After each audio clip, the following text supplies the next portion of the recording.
تمام حمد اس خالق ازل کے لیے، سکون جھیل کو جو دیتا ہے کنول کے لیے۔ میں اسی کے نام سے کرتا ہوں ابتدائے سخن، کہ جس کے نام فرشتوں نے بھی سنبھل کے لیے۔ میرا رسول ہمیشہ کمال کرتا ہے، وہ جو بھی فیصلہ کرے بے مثال کرتا ہے۔ میرے رسول کو شمس و قمر سے مت پہچان، کہ ایسے کام تو اس کا بلال کرتا ہے۔ اللہ اور اس کے رسول کے نام کے بعد کام کا آغاز کریں گے۔ عزیز طلباء، میں آصف رائے، آج ہمارے پاس جماعت دہم میں سے کچھ گرامر کا کام ہے۔ آئیے بورڈ کی جانب بڑھتے ہیں اور دیکھتے ہیں کہ آج ہمارے پاس گرامر میں سے کون سا حصہ موجود ہے جسے آج ہم نے زیر بحث لانا ہے۔ جی عزیز طلباء، ابھی ہمارے پاس جماعت دہم میں سے جو حرف کو ہے یہ گرامر کا حصہ ہے، اور اس میں سے حرف کو پڑھنا ہے ہمیں۔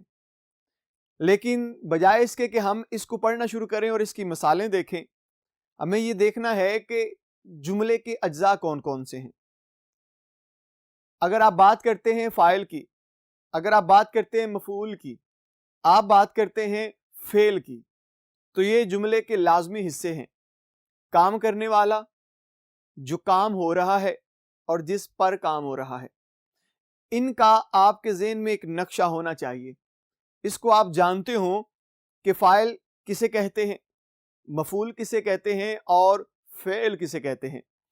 فعل جو کام ہو رہا ہوتا ہے، فاعل جو اس کام کو کر رہا ہوتا ہے، اور جس چیز کے اوپر کام واقع ہوتا ہے اسے مفعول کہتے ہیں۔ مراد آپ مجھے ہی لے لیجئے، میں یہاں پہ فاعل ہوں کیونکہ میں کام کر رہا ہوں، اور یہ جو تختہ سفید ہے آپ کا بورڈ، یہ میرے لیے مفعول ہے کیونکہ اس پہ کام ہو رہا ہے، اور جو میں یہ لکھ رہا ہوں یہ سارے کا سارا فعل ہے۔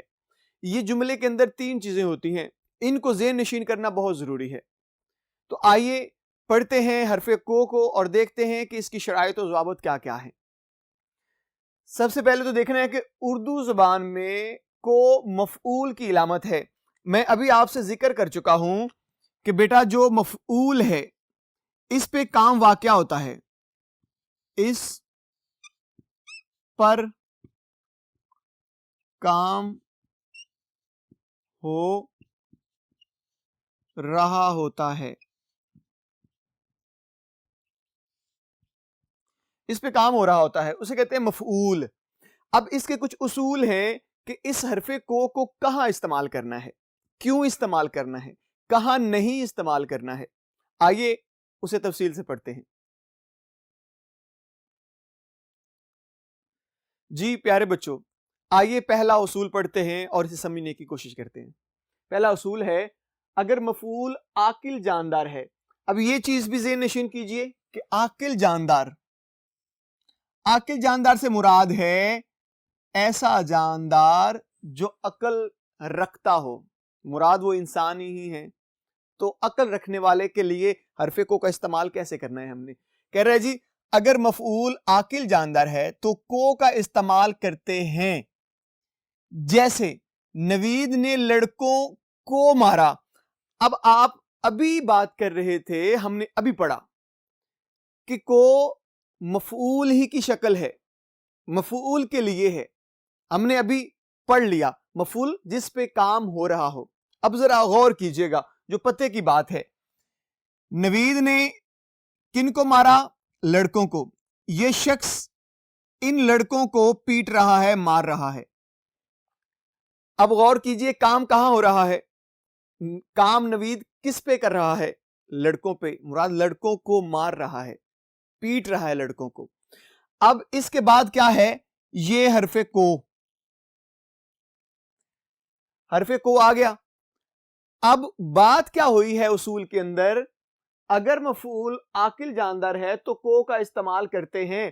اب دیکھیں یہ لڑکے، یہ عاقل ہیں، جاندار ہیں، انسان ہیں، عقل و شعور والے ہیں، اس کے بعد کو آ گیا۔ ایسا نہیں ہو سکتا نوید نے لڑکوں مارا، نوید نے لڑکوں کو مارا ہے۔ لہٰذا اس چیز کو ذہن میں رکھنا ہے کہ جب بھی کسی مفعول پہ کام ہو رہا ہو تو اس کے بعد کیا لگاتے ہیں؟ جی اس کے بعد لگاتے ہیں کو، حرف کو۔ یہاں پہ دیکھیے گا، میں نے شبیر کو دیکھا. اب یہ شبیر ہے اور یہ میں ہوں. میں بات کس کی کر رہا ہوں, کس پہ کر رہا ہوں؟ میں شبیر پہ بات کر رہا ہوں. اس کا مطلب یہ ہے کہ شبیر یہاں پہ ہوا مفعول, شبیر مفعول ہے, اور یہ جو کو استعمال ہوا ہے یہ ہے آج کا کام یعنی حرف کو, جس پہ آج ہم کام کر رہے ہیں. لہذا آپ یہ ذہن میں رکھ لیجئے گا کہ جب بھی عاقل جاندار ہو یعنی شعور والا جاندار ہو, وہ مراد انسانی ہی ہے, باقی انسانوں کے علاوہ کسی کو عقل و شعور نہیں ہے. ہیں تو اور بھی بہت سے جاندار, لیکن بات عاقل کی ہو رہی ہے جو عقل و شعور رکھتا ہے. اس کے مفعول کے بعد فوراً کیا لگائیں گے؟ کو.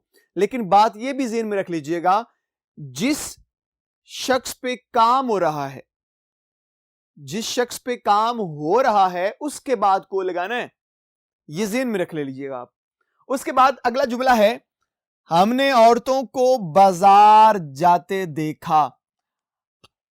ہم نے کیا کیا ہے؟ عورتوں کو دیکھا ہے. بات کس پہ ہو رہی ہے؟ عورتوں پہ, یعنی عورتوں کو دیکھا گیا ہے. تو یہ اس کے بعد فوراً کیا آ گیا ہے؟ حرف کو. اس تیسری مثال میں بھی وہی بات دہرائی گئی ہے جو بات میں نے پہلی مثال میں دہرائی ہے, کہ جب بھی دو عاقل جاندار گفتگو کریں اور ایک شخص, پہلا عاقل شخص دوسرے عاقل شخص پہ کام کر رہا ہو, اس کی بات کر رہا ہو, تو اس کے بعد حرف کو کا استعمال کیا کرتے ہیں. جی یہ تھا پہلا ہمارا اصول. آئیے اگلے اصول کی طرف بڑھتے ہیں. اگر مفعول غیر جاندار ہے, اب یہ بالکل پہلی بات کے بالکل الٹ ہے. یہ ہم نے پہلے کہا جاندار, اب کہا غیر جاندار. اس کے لیے اصول کیا ہے؟ اگر مفعول غیر جاندار ہے تو کو کا استعمال نہیں کرتے. پہلے اصول میں ہم نے کہا کہ اگر جاندار ہے تو کو کا استعمال کرنا ہے. اب ہم نے یہ کہا اگر غیر جاندار ہے تو پھر کو کا استعمال نہیں کریں گے. آئیے اس اصول کا طریقہ کار اور اس کی مثال دیکھتے ہیں. جی پیارے بچوں دیکھیے گا, ابھی ہمارے پاس مثال ہے. کون سی بھلا مثال ہے؟ کس اصول کی کر رہے ہیں؟ اگر غیر جاندار ہو تو کو کا استعمال نہیں کرتے. یہاں پہ میں نے لکھا ہے میں نے کتاب پڑھی. اکثر لوگ اس جملے کو کیا لکھتے ہیں؟ میں نے کتاب کو پڑھا یا میں نے کتاب کو پڑھی. جملہ بنتا نہیں ہے, اور بہت سے غلط العام فکرے استعمال ہوتے ہیں. یعنی کہ آپ کہتے ہیں میں نے کتاب کو پڑھا, لیکن جب آپ دیکھتے ہیں کہ کوئی شخص جاندار غیر جاندار پہ کام کر رہا ہے, کوئی بھی جاندار غیر جاندار پہ کام کر رہا ہے, یہ جو شخص ہے مراد میں کام کر رہا ہوں کتاب پر, میں کتاب پڑھ رہا ہوں, تو کتاب غیر جاندار ہے. غیر جاندار. اب یہ غیر جاندار ہے, لہذا اس کے بعد اگر ہم یہ لگا دیتے ہیں کو تو جملہ ٹھیک نہیں ہے, یہ غلط ہو جائے گا. لہذا ہمیں غیر جاندار کے بعد حرف کو کا استعمال نہیں کرنا. ایک مثال اور دیکھیے گا. مظہر نے اخبار خریدا. اب لوگ یہ بھی تو لکھتے ہیں مظہر نے اخبار کو خریدا, لیکن اصول یہ کہتا ہے کہ اگر غیر جاندار ہے تو ہم نے اس کے بعد حرف کو کا استعمال نہیں کرنا. یہاں پہ مظہر کام کر رہا ہے کس پر؟ اخبار پر. تو اخبار جاندار نہیں ہے, یہ بے جان ہے. لہذا ہمیں یہ غور کر لینا ہے کہ جب بھی کوئی جاندار بے جان پہ کام کر رہا ہے تو پھر ہم نے اس کے بعد حرف کو کا استعمال نہیں کرنا. یہاں پہ یہ جو اخبار ہے یہ غیر جاندار ہے, لہذا ہم نے اس کے بعد حرف کو کا استعمال نہیں کیا, اس لیے کیونکہ اصول اس کے برعکس ہے, خلاف ہے. اس کے بعد مثال ہے آصف نے رسالہ پڑھا.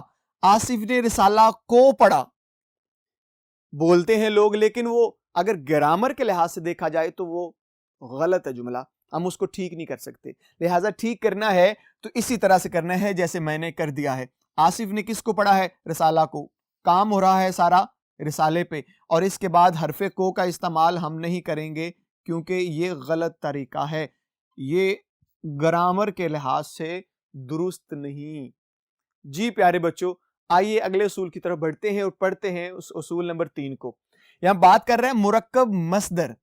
یہاں پہ ایک چیز ذہن میں رکھ لیجئے گا, یہ جو مصدر ہے اس کی تعریف آپ کے ذہن میں پہلے ہونی چاہیے. مصدر آپ نے گرامر میں کیا ہوا ہے, میں نے گزشتہ جو لیکچر کیے تھے اس میں میں نے مصدر, مشتق اور اس کے ساتھ اسم جامد, یہ اسم کی بناوٹ کے لحاظ سے اقسام تھی, میں نے آپ کو گزشتہ لیکچر میں کروائی ہوئی ہیں. لیکن یہاں پہ مصدر کو سمجھنا بڑا ضروری ہے. مصدر ایسے لفظ کو کہتے ہیں جو خود کسی سے نہیں بنتا لیکن اس سے الفاظ بن جاتے ہیں. خود کسی سے نہیں بنتا لیکن اس سے الفاظ بہت سے بن جاتے ہیں, اسے کہتے ہیں مصدر. اب دیکھیے, مرکب مصدر محاوروں میں کو کا استعمال غلط ہے. یعنی کچھ محاورے ہیں جن میں مصدر ہے لیکن ان کے اندر کو کا استعمال نہیں کرتے, جیسے کمر باندھنا.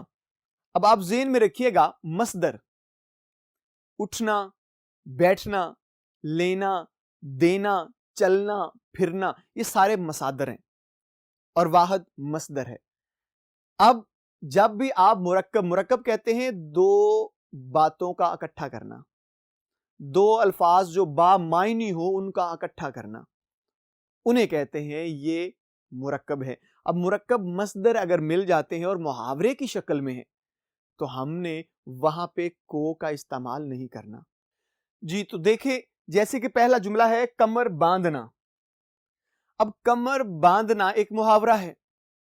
اگر میں یہاں پہ استعمال کر لیتا ہوں کو کمر کے بعد فوراً کیا کیا میں نے, کو استعمال کر دیا, تو یہ جملہ غلط ہو جائے گا کیونکہ ہم نے اصول میں پڑھا ہے مرکب مصدر محاوروں میں کو کا استعمال غلط ہے, نہیں کرتے ہوتے. تو کمر باندھنا ہے, کمر کو باندھنا نہیں. جیسے یہاں پہ ہے ہمت ہارنا, تو اس کا اپنا ایک معنی ہے, اپنا ایک مفہوم ہے اس محاورے کا, لیکن میں لکھ دوں ہمت کو ہارنا بہتر نہیں ہے, تو یہ غلط ہے. ہمت ہارنا جملہ ہے, ہمت ہارنا بات ہو رہی ہے, ہمت کو ہارنا غلط ہو جائے گا. لہٰذا آپ نے اس اصول کو ذہن میں رکھنا ہے کہ مرکب مصدر محاوروں میں کو کا استعمال غلط ہے, نہیں کرتے. آئیے مزید آگے بڑھتے ہیں اور دیکھتے ہیں کہ ہمارے پاس آج اس کا گرامر کا کون سا اصول موجود ہے. جی بچوں, آئیے دیکھتے ہیں آج کے لیکچر کا آخری اصول. جملے میں دو فاعل عاقل ہوں, بات پھر آ گئی عاقل کی, غیر عاقل کی نہیں, عاقل کی. جملے میں دو فاعل عاقل ہوں تو کو کا استعمال فقط دوسرے فاعل کے ساتھ کرتے ہیں, دونوں کے ساتھ نہیں کرتے.